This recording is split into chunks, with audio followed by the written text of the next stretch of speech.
Hello and welcome. Today on the show, I have Matt Lister, CEO of Cloud Advisors. Cloud Advisors is a company in the group benefit space. And one of the unique things that they've done is they built a benchmarking system that helps inform business owners as to basically how their plans stack up against competitors in the same space and helps advise around best practices and design. And with that, here's my interview with Matt. Matt, thanks for getting the time today. Thanks for having me, Jason. Great to be here. Good. So Matt, tell us a little bit about what it is you do. Yeah, so Cloud Advisors is Canada's employee benefits marketplace. And as you talked about, our benchmarking service has been our sort of hallmark feature from day one. So we essentially show employers how their benefit plans stack up. So we know that the number one reason why employers have benefits in the first place is to be competitive. And what we've done is democratized access to benchmarking data. So we show them how their current programs stack up by industry, region, group size, as well as how they can improve their program. And we make that service available through our advisor partners to all employers right across the country. Excellent. So let's dive into that. So, benefits programs, right? These are a key consideration of compensation for most employers out there, for a majority, I would say. And one of the check boxes that everybody looks for when they're getting hired is, hey, do I have a benefits program? And that can be both retirement and insurance we're talking about here, not just one, right? That's right. So beyond the, what am I going to pay you as a salary? It's the, what other things am I going to give you? And basically, these are the two big ones. So basically, typically, what I've seen in the past, having done some of this work myself, is when you go and have this conversation the first time, or even have with someone existing one, the question always comes up of, okay, but am I doing the right thing, right? How does this look compared to what you've seen, right? And of course, every advisor's got their own limited pool of experience regarding different sectors, different types of companies. And I'm sure there's advisors out there who apply the same formula to every benefits program, but that doesn't make sense, right? So talk to me about what are the big determinants around basically how benefit programs get structured in terms of, different industries or different careers, different development stages. What are the big factors that should be impacting how a plan is designed? Yeah, great questions and lots to unpack there. We see about numbers about 80% of employers in Canada that offer some type of employee benefits package. And just to reinforce what you said about the benefits and the retirement plan, be it a pension or a matching RRSP, from the employer's perspective, it's all one employee benefits package. And increasingly today, that is more than just traditional benefits and retirement plans. There's all sorts of other wellness offerings and things that can be tied into that. So while you also mentioned that the advisor has maybe a limited view of based on their experience and the industry or sector that they work in, the employer generally has an even more limited view of based on their experience. And you can just simply go around and ask some of your friends, hey, does your company offer benefits? What does that look like? And you won't get much past the name of the provider. In terms of describing what the benefits package is. And maybe they've had good experience working with some large employers. Maybe they had an experience with no benefits at all, working with very small employers. So, and oftentimes, their the employee's perception of the benefits plan is how much is covered, not necessarily if they're paying for any of it themselves. And also, I had this one thing that I wanted paid for. I didn't get what I thought it was going to be, right? So it's amazing. Ask someone who's an employee, do you have a good plan or how good is your plan? It's really subjective to their personal experience at the end of the day. Yep. Yeah, absolutely.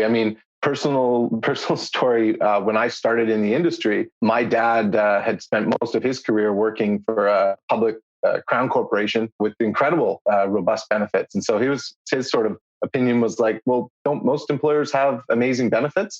Yes, crown corporations tend to think that, but continue. What would we be benchmarking here, right?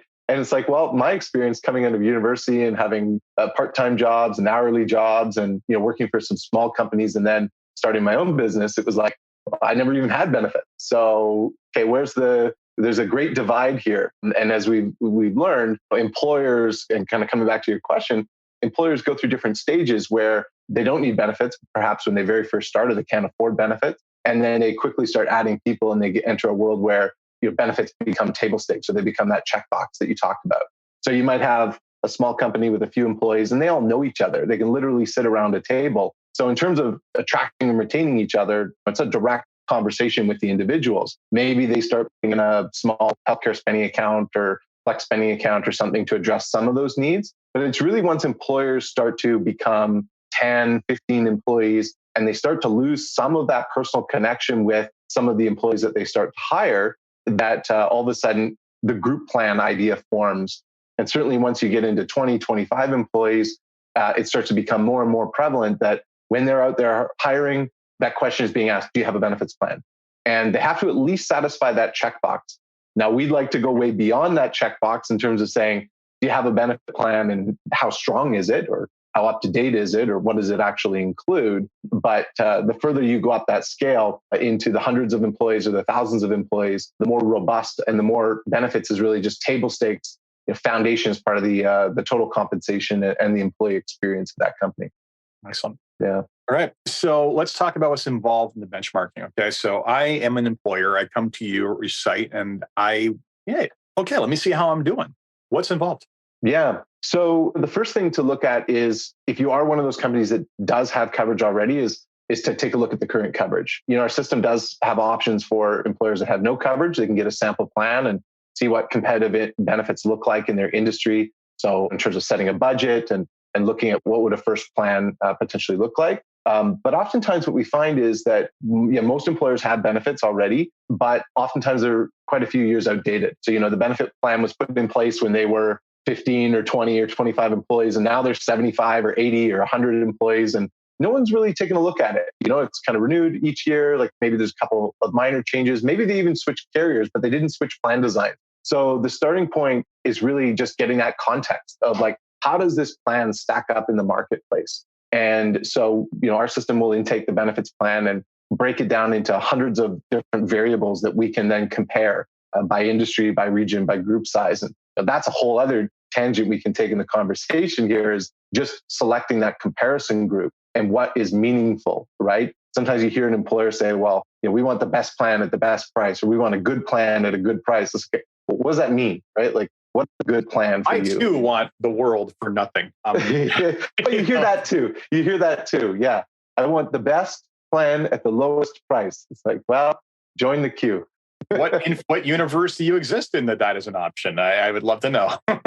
Yeah. So we start by showing them that context of how they stack up. What are some common benefits that they include that other employers include, and are they at a reasonable level? What are some common benefits that they don't include, and what percentage of employers offer that? And this is sometimes new insight, at least to the employer. Oftentimes the advisor does have the basis, from experience and anecdotes to be able to say, here are the gaps in the program.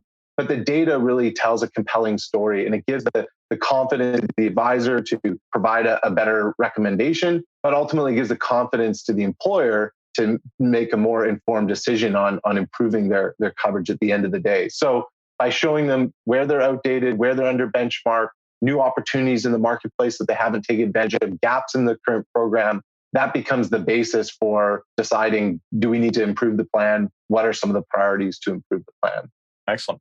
All right. So you have that. What's the kind of output they can expect to receive from you? So you're talking about all this. How do you just relay this in an effective way that doesn't overwhelm them?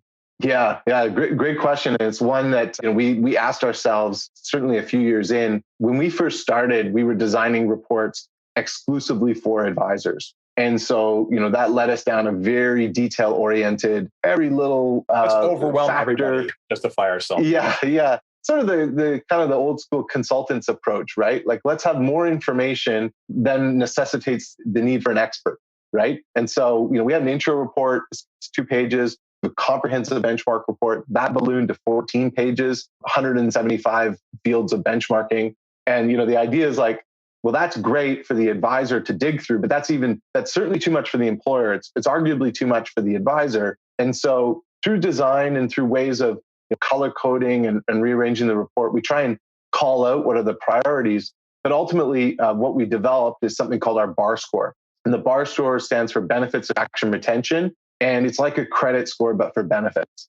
And so what it does is it actually summarizes all of the available benchmarking on both benefits and retirement, intro and comprehensive, the up to 200 variables that I talked about. And it ranks in a single score how that benefit plan stacks up overall. So that is the first deliverable that we really focus on with the advisor as well as the employer, is just answer that basic question. How's my plan stack up? Are you middle of the road? Are you in the bottom 50%? Are you in the top 10%? where are you? And then that can lead into where do you need to be competitive, right? And that answer, of course, differs, by employer as well. Excellent. Right. So let's talk about how it is you're actually able to do this. Like, how much information have you compiled here to be able to benchmark this? Yeah, so Cloud Advisor has been in the marketplace coming up 8 years. And when we first developed the database, obviously we had a very limited amount of data actually in it in order to perform a benchmark. So we were quite limited in early years. We were licensed to a couple of founding advisor partners, get a few hundred employer plans in there and be able to benchmark. At least here you are against 300 other employers, but we weren't able to drill down by comparison group that we can today. And it's really just through licensing the platform and working with more advisor partners, evaluating more groups that we've grown that. So we licensed nationally across a large advisory network that got us to several thousand groups. And today the database sits at about 15,000 employee benefit plans. Now each plan may have multiple classes. So it's well over 40,000 benefit plans, if you think about it, in terms of the different classes and stuff that we can benchmark against. And that's just current client information, because we also benchmark prospective clients for advisors. We benchmark older plans or proposed plans or other things that aren't included in the benchmarking database. But year to date, I think an estimate is that we've probably looked at 100,000 different benefit plans in the last number of years. And that's the data that ultimately we filter down to the 15,000 current plans that we make available for benchmarking today. Excellent. Yeah. So plenty of data, enough to justify. The question becomes, or at least rationally be able to do so. All right. So talk to me about basically a company, basically any company who's got benefits or looking to get benefits, looking to improve before they go to it. Like, what are the key considerations for how they should differ? I mean, I mentioned size and industry. Talk to me about how drastic those two factors can impact someone's ability, someone's plan design. Yeah. So, I mean, there's kind of two ways you can sort of approach this. You can look at a company that doesn't have benefits, like how should they look at setting one up to start with, or looking at their current coverage and how should they go about evaluating it. And I kind of touched on the comparison group capability. Now with 15,000 groups, we can look specifically at a particular industry, region, and group size. And so the bar score is a great place to start. It's a national ranking that shows them overall against all 15,000, how's their plan stack up. But that might not be the most meaningful for a small employer in Alberta that only draws from Alberta. And it's like, well, it doesn't really matter what these large publicly traded companies in Ontario are doing or these unions in another province are doing. I don't compete against them for people. And I think that becomes a really good question to ask is, who are we competing against in the labor market? So what types of employers are we either hiring from, or what types of employers are we losing talent to? And that might inform the comparison group, because oftentimes we'll see some really basic comparisons like national or provincial or industry or region. And that's great because you get a really big sample size and you get a really good sense of where the starting point is. Sometimes advisors will want to go very detailed just to that particular industry, region, and group size. But that's not always the best comparison, because when you talk to an employer, they may say, well, we hire against the large employer across the street that's in town. So forget about the other small mom and pop shops. We need to know how we stack up against this 1,000 life group, right? Or we need to know how we stack up. We offer remote work. Right? Like remote work. Yeah, That's remote work is a great one. With COVID, we've seen the geographical boundaries break down. And if you offer hybrid work, remote work, well, I'm not just drawing on labor from within driving distance of my office anymore. I could have an employee in any province in the country or even globally. So now it's like, well, now I do want to look at national and I just want to look within industry. Other times, maybe I'm hiring for office staff or management or other roles that are cross-functional across industries, and the industry is less important. So I think that's actually a great first starting point with the advisor and the employer, is to ask, like, how competitive is the current plan today, but who do they need to compete against? And where can they strengthen the plan such that they are giving the confidence to their current employees that, hey, we've benchmarked our plan, we've got a great benefits plan, we've made sure that it's competitive within market, and that kind of dissuades employees from checking if the grass is greener on the other side type mentality. And then equally, when they're hiring, they can go beyond the checkbox and say, hey, we've got a very strong benefits plan. It's benchmarked against these industries or all employers in this province, and this is how we stack up. So we know that we're not just checking a box, that we've got something that's going to be very valuable to you. Yeah. And I think it's one of these things where the employer checks the box because they know they need it. And then it's not something that it's not a day-to-day issue for them and they forget about it. But this is one of those things where it's very easy to spend money in the wrong places if you're not careful. And also just to have something that's just not effective. But it's ever more important the more you grow and the more competitive your landscape. So making sure that you take the time to get the right one is incredibly important. So before we, go back and before we, so I want to talk a little bit more about the output, right? So we've talked about how you do this and all that. You've got this simplified, but let's talk about the client output a little bit more deeper and how you visualize the actual results. And because I'm looking at your report right now, I think you've done it very cleanly and very, very well. Talk to me about how you do that and how you do that a little bit differently depending on the benefit we're talking about. Yeah. So, in terms of the bar square itself, that's a starting metric. We do a national, industry, region, and group size comparison. And it's done sort of like on a heat map where we're showing whether or not the plan they're in red, potentially in the bottom 50%, in the yellow, in the middle range, or one of the shades of green and being more competitive. When we dig into the actual benchmarking, we typically organize it by benefits included versus not included on our intro report. So I look at what is the current plan? What do we have today on the left-hand side versus what does the comparison group have on the right-hand side? And one of the things about our reports is we try and make them highly actionable. Just cut straight to the data, give you the numbers that you're looking for, show you the range and coverage that exists out there, and really guide you to here's how your plan stacks up. So we'll do two types of benchmarks. We'll do one of the prevalence of a benefit. So you have life insurance and 95% of these employers have life insurance. You have long-term disability and maybe only 70% of those employers have long-term disability. And then we'll break into the details about that coverage. And of course, the devil's in the details. So you can start to look at what are the highest level factors that people care about? Like, what is the level of life insurance? Is it flat amount? Is it multiple of earnings? And already on life insurance, we're probably talking in more detail than most employers look at, but our system automatically organizes all that information for them from the benefits plan booklet. So we intake all that complexity, we organize it into the report, and then we color code and we match them where their current coverage is to where they sit in the market.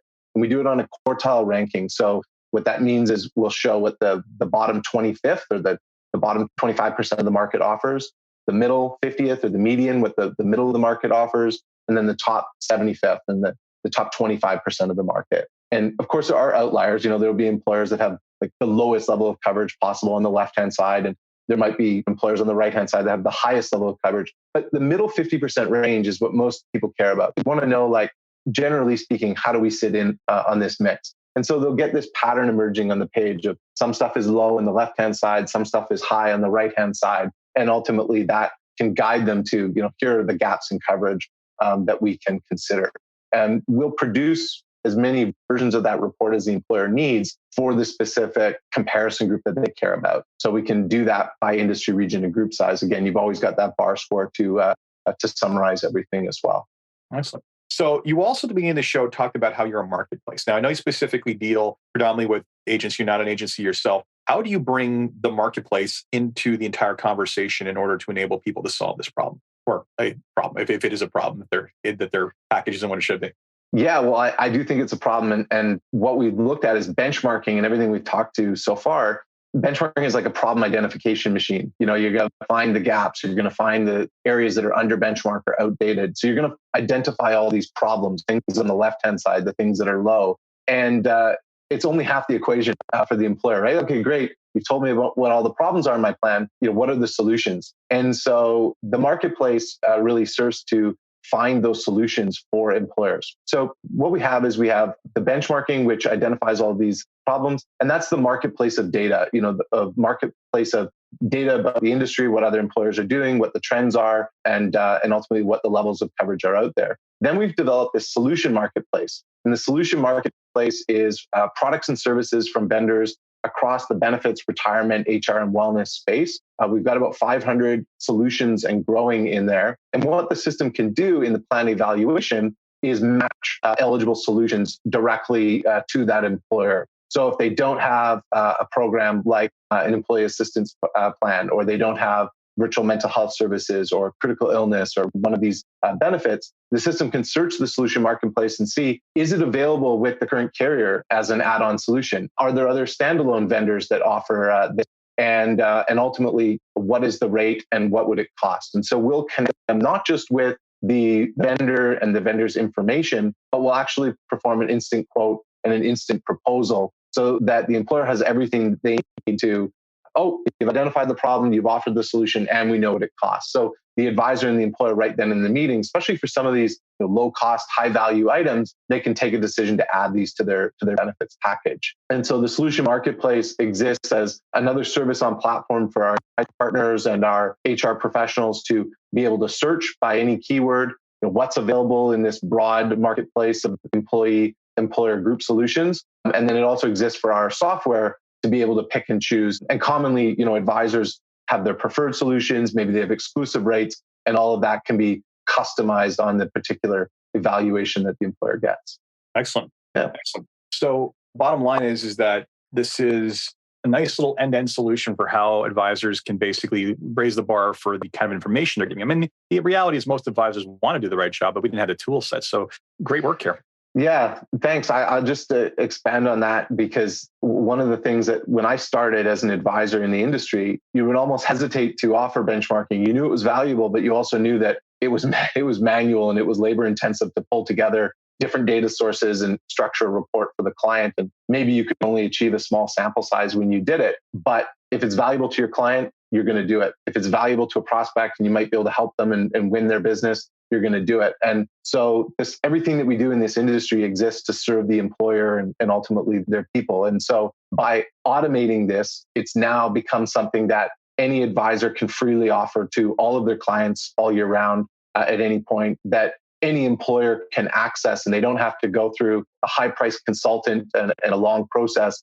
We recognize that business owners are busy and they've got businesses to run, and insurance is only a small component of that needs to be done efficiently and effectively and conveniently. And things like our bar score and automated benchmarking allow them to very quickly, like instantly in the first meeting, get a view of how their plan stacks up, how they can improve it, what it would cost to improve it, and they can take a decision from there. So trying to make it as simple and easy for all employers now to get insight on what they could and should be offering their people, and ultimately enhance benefits that Canadians rely on in the marketplace.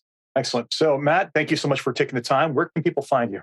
Yeah, so we're online. Our website is cloudadvisors.ca. Employers can actually search the marketplace directly through benefits.cloudadvisors.ca and sign up for a free account there. We're also on all major social media platforms. We're very active on LinkedIn and Twitter. You can also find us on Facebook and Instagram and other platforms. So encourage you to connect with us. We've got a great marketing team putting out all sorts of helpful information to the broader HR audience, but not just our benchmarking services, but we host webinars and other things that on emerging trends and topics that I think employers would find a lot of great value in as well. So excellent. That's where we are. Thank you, Matt. Thanks for taking the time. Awesome. Thanks, Jason. So that was my interview with Matt Lister, CEO of Cloud Advisors. If you enjoyed that podcast, as always, please leave a review on Apple Podcasts, SoundCloud, Stitcher, Spotify, or wherever is your podcast. Until next time, take care.